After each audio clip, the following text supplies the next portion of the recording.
Hello, good afternoon. তো এখন বাজে 1:40। আর আজকে আমাদের বাড়িতে দুপুরে কি কি রান্না হচ্ছে তোমাদের বলি। আজকে হচ্ছে পটল চিংড়ি। আর এই যে পটল চিংড়ি, এখানে আলু আর পটলটা সেদ্ধ হচ্ছে।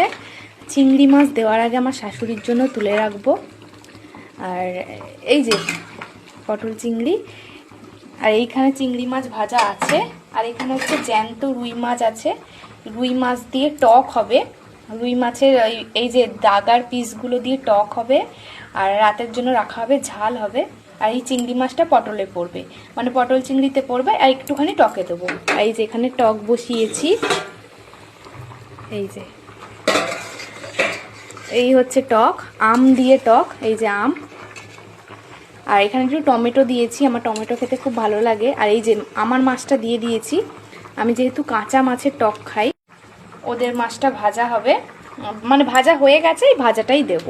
তো এটা ঢাকিয়ে নিই, তারপরে হচ্ছে যে এটাও ঢাকিয়ে নিচ্ছি কারণ সেদ্ধ হবে। তারপর হবে দিদার জন্য, এখানে হবে মাছের ঝোল পাতলা করে। এই যে এখানে সিম, তারপরে পেঁপে, পটল, আলু, আর এখানে কাঁচকলা কেটে রেখেছি। এটা দিয়ে রুই মাছে পাতলা করে ঝোল।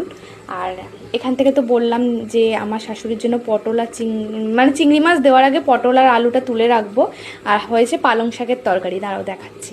আর পালং শাকের তরকারিটা হয়ে গেছে। এই যে এতে বড়ি দিয়ে পালং শাক, বিভিন্ন সবজি মানে মূলো আর বড়ি, আলু, সিম এগুলো দিয়ে সবজি হয়েছে, মানে পালং শাকের তরকারি। এটা নিরামিষ, যেহেতু আমার শাশুড়ি মাছ খান না, তো সবার জন্য।